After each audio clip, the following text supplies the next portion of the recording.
Fala, torcedor! Aqui é o 12º jogador e nesse vídeo iremos falar de Brasil 2, Colômbia 1, que aconteceu nessa última quinta-feira, dia 20 de março, lá no Mané Garrincha, em Brasília.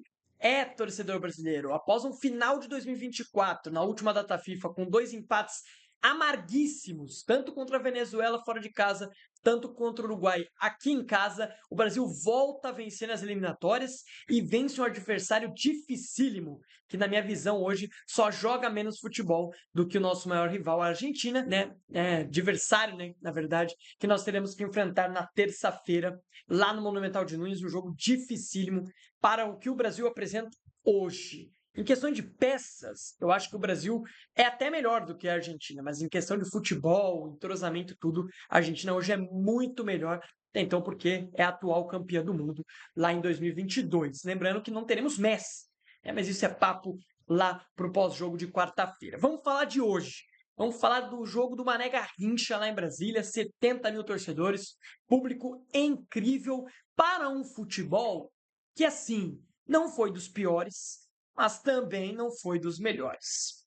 O Brasil começa o jogo muito bem, começa em cima da Colômbia, começa tendo mais a posse, a Colômbia parecia um pouco nervosa, perdendo bastante bola no meio de campo, perdendo bastante duelo, né, dentro do meio de campo. O Brasil dominava, até eu acho que é o Bruno Guimarães, cara, que acha um passe em profundidade, o Vinícius Júnior sofre o pênalti logo aos 6 minutos, aonde o Brasil faz 1-0, gol de pênalti do Rafinha, um pênalti muito bem marcado pela arbitragem, tá certo? Até ali, o Brasil ia muito bem, o Brasil dominava a posse, a Colômbia pouco chegava, o Brasil tinha a posse de bola e controlava o jogo.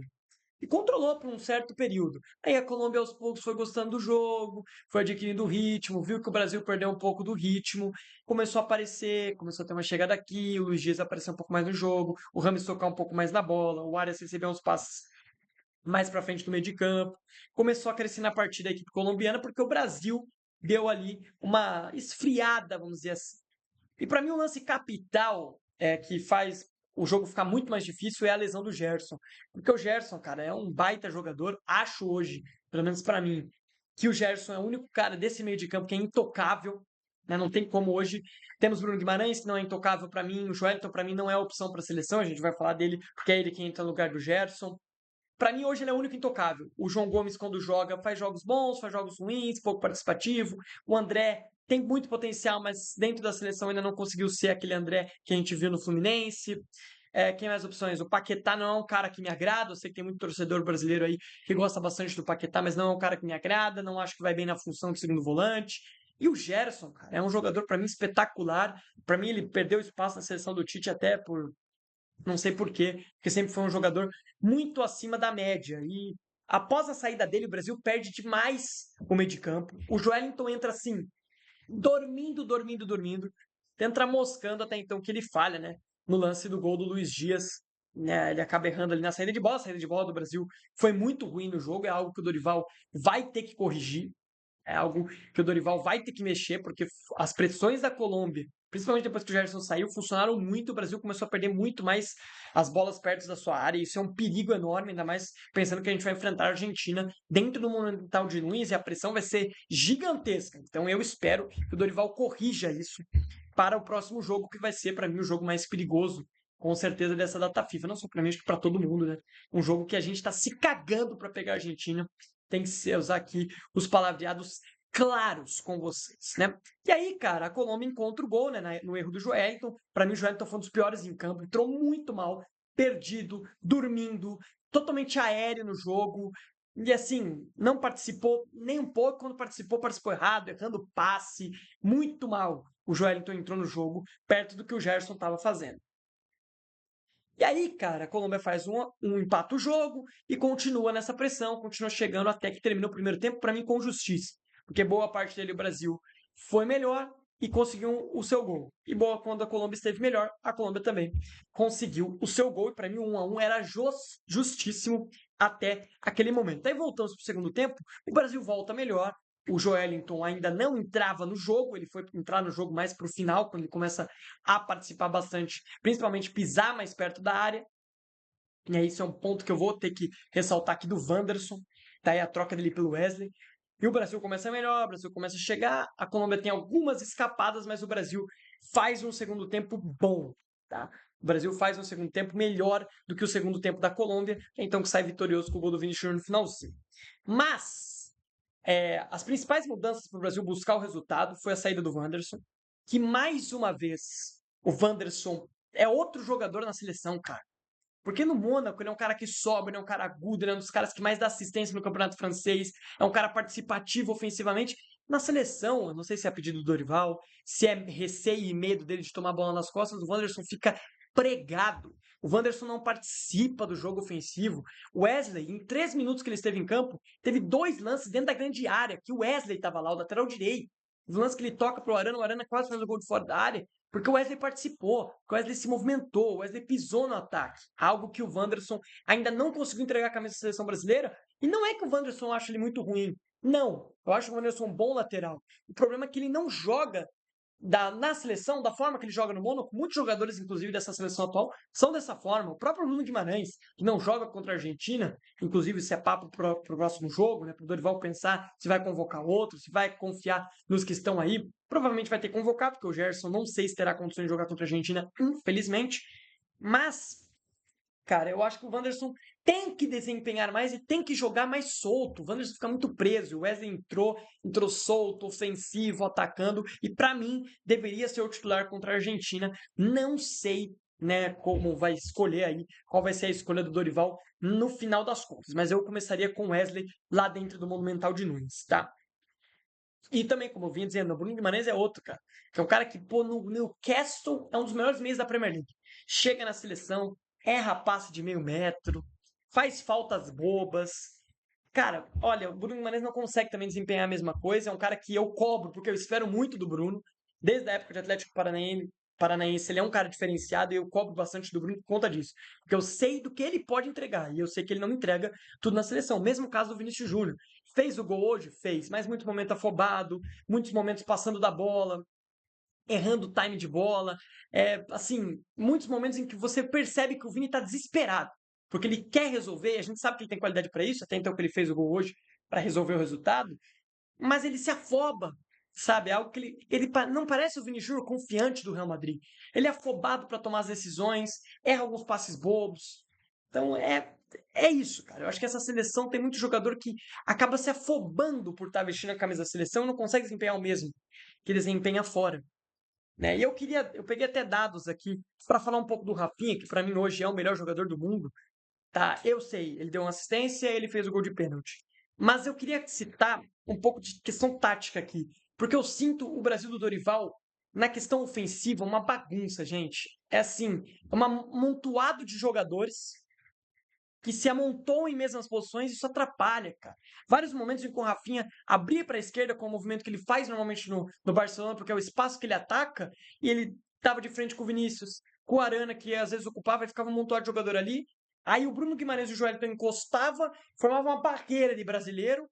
Daí na direita tinha o Rodrigo, que para mim hoje foi também muito mal, não acertou nada o Rodrigo, que normalmente é quem chama muita responsabilidade na seleção, hoje não fez um bom jogo o Rodrigo. E acabava o João Pedro, pouco participativo. Acho até que o Matheus Cunha entrou melhor que ele, participando, tabelando, aparecendo para o jogo. O João Pedro pouco tocou na bola, errou passos curtos também, claramente afobado, claramente ali, não que sentiu a pressão, seja isso também. Né? Eu acho que é o segundo jogo dele com a camisa da seleção. Também não acho o jogador ideal para a seleção, mas é o que temos no momento. Eu acho que essa posição é do Pedro. Quando ele voltar de lesão, para mim ele é o cara mais pronto para jogar com centroavante. E fica claro, quando o Dorival convoca esses caras, convoca um centroavante de área, fica claro que ele gosta de jogar com centroavante de área. Esse cara é o Pedro.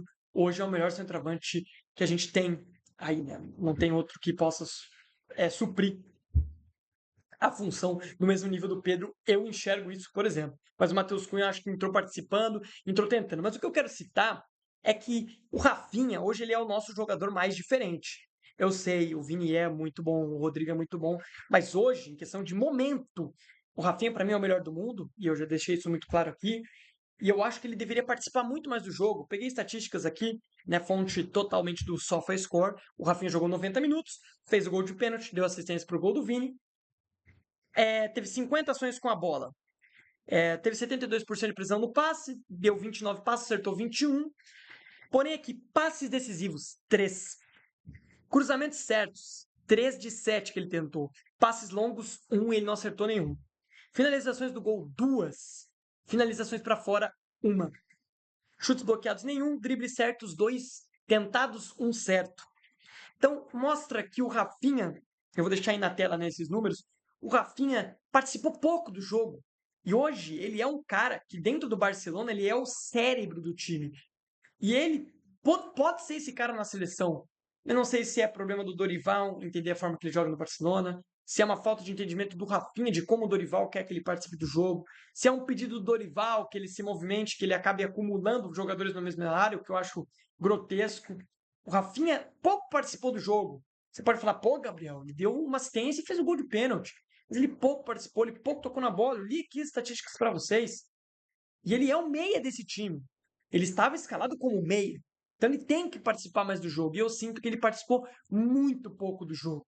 Que procuraram pouco o Rafinha em campo. E hoje ele é o cara que está vivendo o melhor momento dentre os atacantes. Então eu procuraria mais o Rafinha e eu tentaria fazer com que o Rafinha entrasse mais no jogo e participasse mais do jogo. Que o Dorival entendesse isso, não amontoar jogadores na entrada da área. Pra mim, parece um catadão, pô. O Brasil parece um catadão. Entendeu? É um amontoado de jogadores, aí tenta uma tabela, tenta uma jogada individual e pode ser que saia o gol. Foi o que aconteceu hoje. Foi o que aconteceu hoje. O Brasil não trabalha a bola. Vários momentos você vê a Colômbia, cara.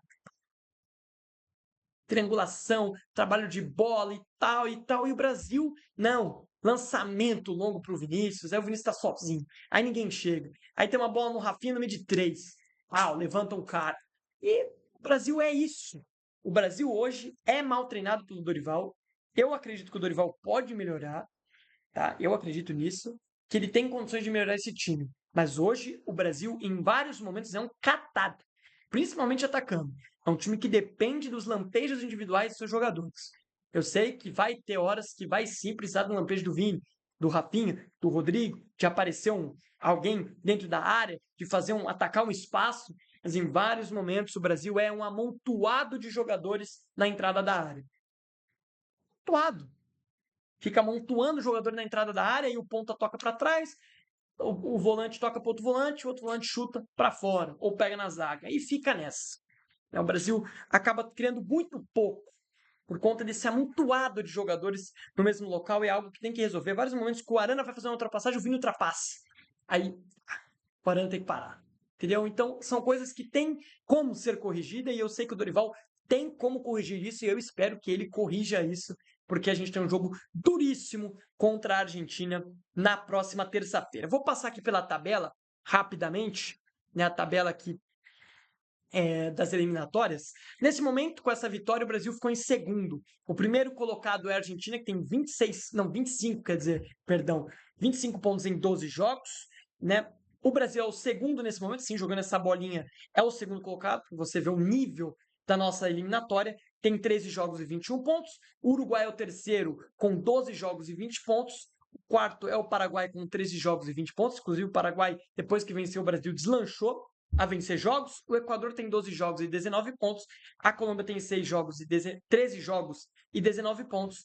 E a Bolívia, nesse momento, é a sétima equipe, a equipe que está indo à repescagem, com 13 jogos e 13 pontos. Tá certo? Venezuela tem 12 pontos, Peru tem 10 e Chile é o último colocado das eliminatórias com 9. Então, o todo do jogo é esse. O Brasil, para mim, mereceu vencer, porque foi melhor em boa parte do jogo, foi superior à Colômbia em vários momentos, e a Colômbia, quando foi superior, conseguiu o seu gol também, e para mim 1-1 estava justo naquele momento, como eu já disse aqui, mas o Brasil mereceu a vitória, correu atrás e conquistou essa vitória já nos acréscimos, com uma jogada individual do Vini, gol importantíssimo para ver se o Vini entra de vez como jogador que ele é e que a gente sabe que ele é para dentro da seleção brasileira, tá certo? Agora é ver o que a gente pode fazer lá dentro do Monumental de Nunes. Para mim, um jogo dificílimo, tá? Um jogo duríssimo, onde o Brasil, cara, vai sofrer um bocado. Eu sei, como eu já disse aqui, a Argentina está sem o Messi, mas mesmo assim, hoje, em questão de futebol a ser entregue, a Argentina está muitos passos à frente da nossa seleção. Então, ficamos por aqui. Se você concorda comigo, discorda, deixa aí nos comentários. Deixe seu like no vídeo que me ajuda demais. Se inscreve no canal também para dar aquela fortalecida. E se puder, também pode seguir as nossas redes sociais, tanto no Instagram quanto no TikTok, que vão estar aí na descrição do Linktree. Até uma próxima!